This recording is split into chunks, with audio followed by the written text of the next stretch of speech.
Now, if the Montreal Canadiens are hoping to make some moves, guess what?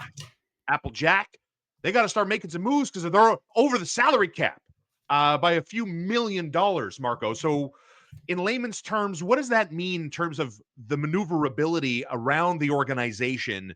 With the fact being that they're over the cap, and you've told us repeatedly over the what feels like a few times now since the offseason hit us, Carey Price's bonus in September. So, how do the Canadiens resolve being over the cap here? There's a couple of ways they can go about it. So right now, fielding a 23-man roster, they still have Jaden Struble to sign.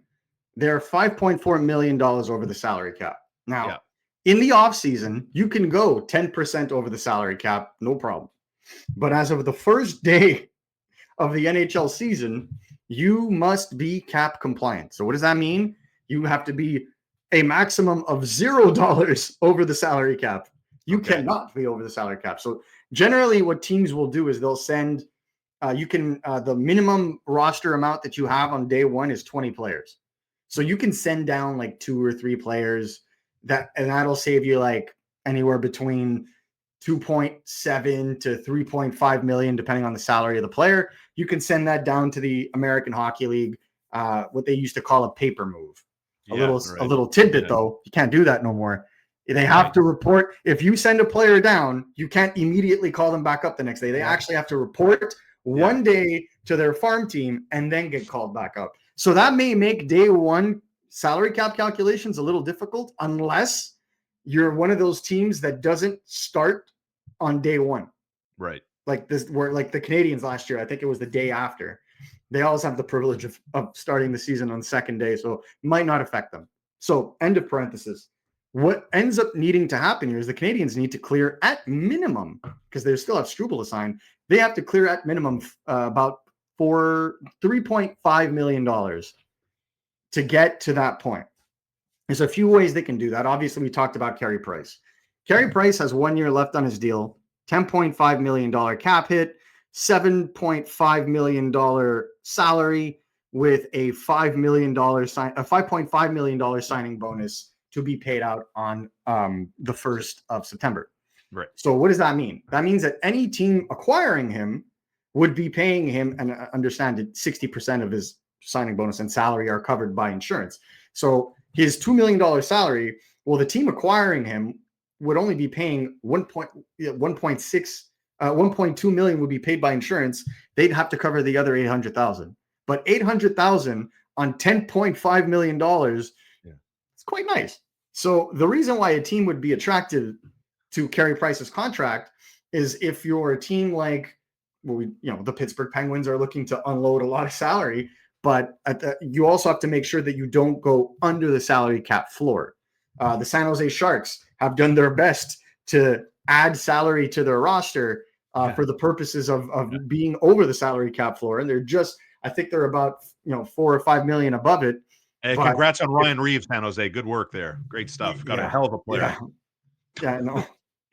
And I like Henry Thrun. I thought he was a phenomenal player in the NCAA. It's just like, to me, they're just loading up because I have a feeling that they're going to get to, they're saying they want to be competitive next season. They're going to get to the trade deadline and they're going to offload, from what I'm hearing, at least 5 or 6 players. Oh, wow. And so once those salaries come off the books, even if you factor in the way the salary cap is accrued on a daily basis, and it's at the 80% mark, so you're accounting for 20% of the rest of the season, even then, I still think that they would need some money coming in to offset those players leaving. So it's mainly for that.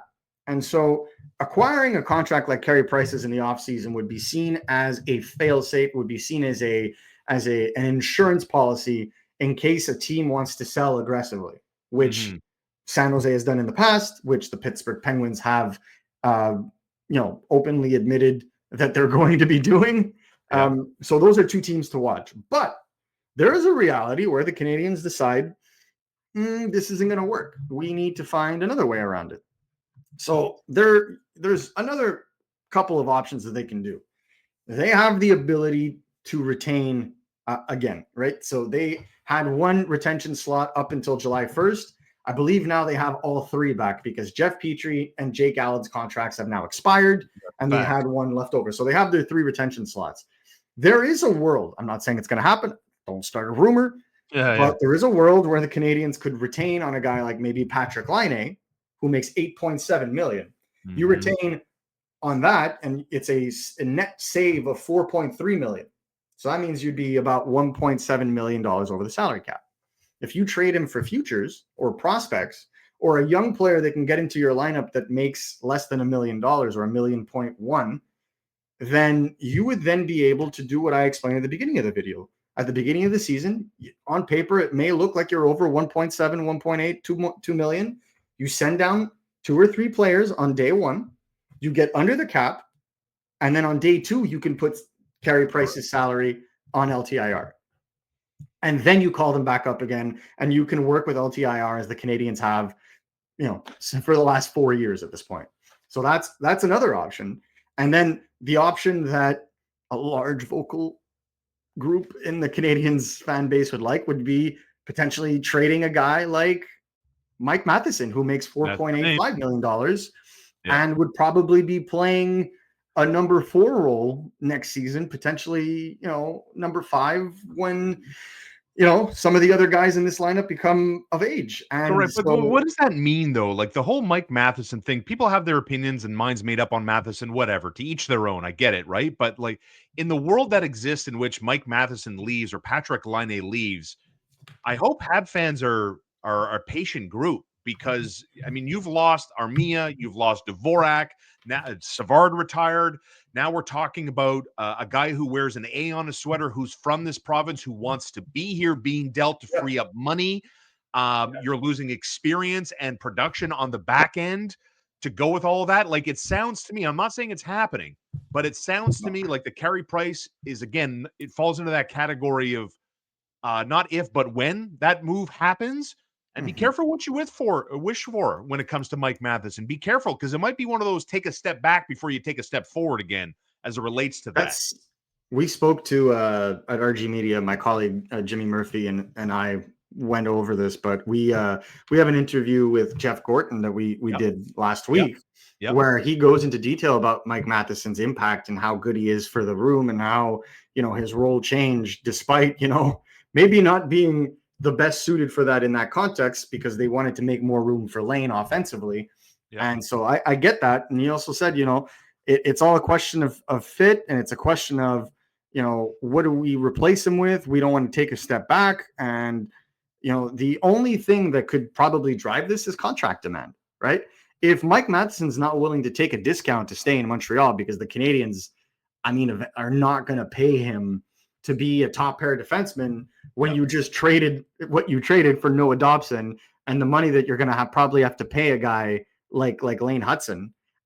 I don't think that Mike Matheson fits on in terms of top pair duty. Caden Gooley is signed for another, I think his contract's just starting. So 6 years. Yeah, exactly. And then what a deal. You have David Reinbacher coming up and you have Carrier right now. So ideally, Mike Matheson on the last year of his contract, unless it's a team-friendly long-term deal, his value to the Canadiens is probably more in the form of trade. Does that mean the Canadiens are shopping him, as we've heard? Not to that degree. Not from what I'm being told. I think teams are calling on him, and I think that makes more sense because the defense market, not what it is, or not what it was. You have Bowen Byram at the head of it. You have Rasmus Anderson on one end in Calgary, and then we have Erik Karlsson on it, and then teams calling on Dougie Hamilton as well. Out of all of those defensemen, if you're acquiring Bowen Byram, you're going to pay mucho dollars to sign him because he's a restricted free agent with arbitration rights. Yeah, and he's big on contract. He doesn't want. He wants to stay in Buffalo, I hear, but he's big on contract. The contract has to fit. I'm not sure that he wants to stay in Buffalo. I'm not sure that he wants to stay in Buffalo. I think he would have preferred a change of scenery. And now, it is what it is. If a team's not willing to pay Buffalo's price, that is their right when it comes to restricted free agents, and you got to make the best of it. But would his camp would have preferred a move? Absolutely.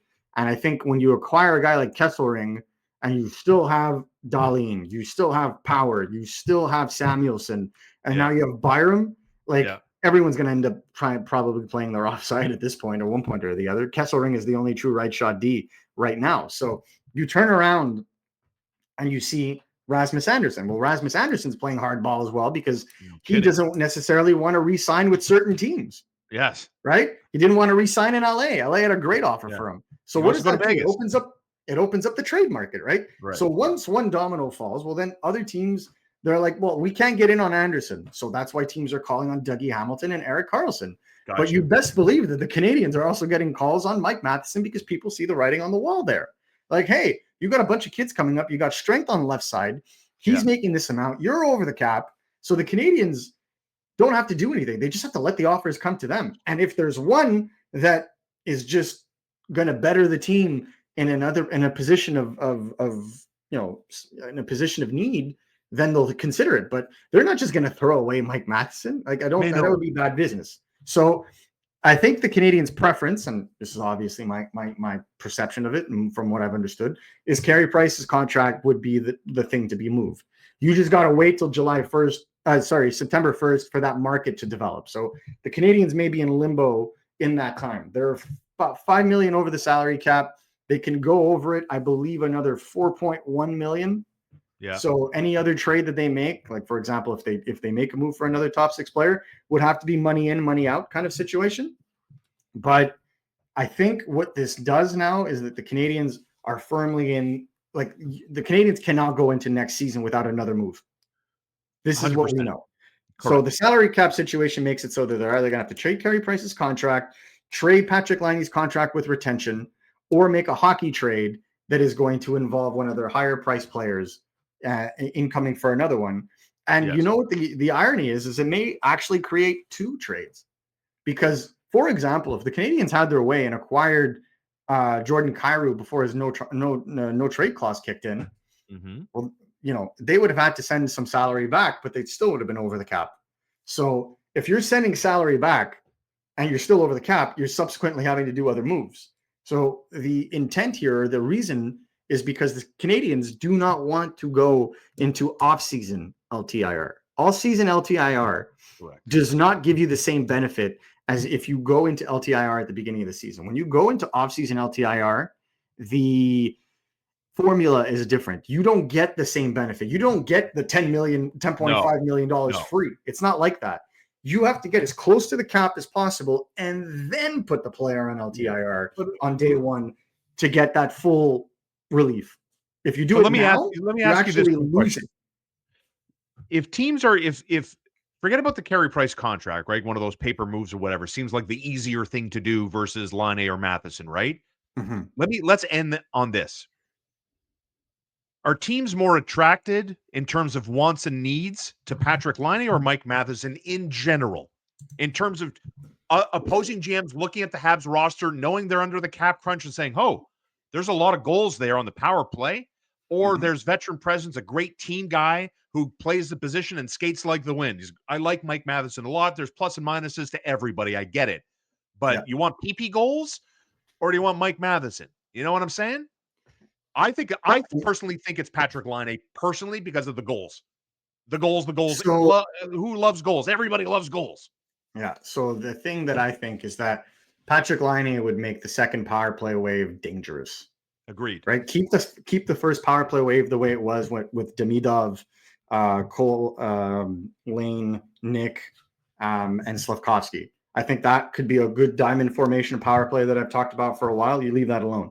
But on your second power play wave, now things start getting interesting because you have Bolduc that comes into this. You have Laine. Yes. You can put Dobson on the second power play wave. Oof. Now all of a sudden you have three guys that can bring it, right? Well, you're cooking. And as you're adding to that, obviously I think the Canadiens are probably going to, throw in like a Brendan Gallagher in there.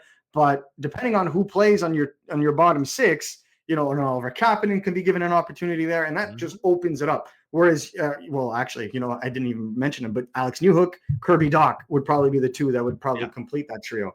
But that gives everybody an opportunity because Newhook and Dach were playing on the first power play unit last year. So that you got more depth. It's no longer no man's land on that second power play wave. You're getting all these guys second wave opportunities against their second PK unit.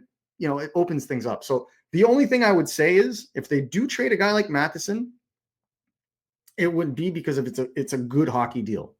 I don't think they're throwing him away. And I think the teams right now are looking at the defense market, and it is thin. Right. Thin. And Right. I think that, while a lot of teams are looking at centers, a lot of teams are looking at defensemen. And I wonder if the Canadiens could even include an extension if a deal got that serious to increase the return. But, and I stress this again, he is not being shopped. That's Marco D'Amico. Follow him at MN D'Amico with RG Media.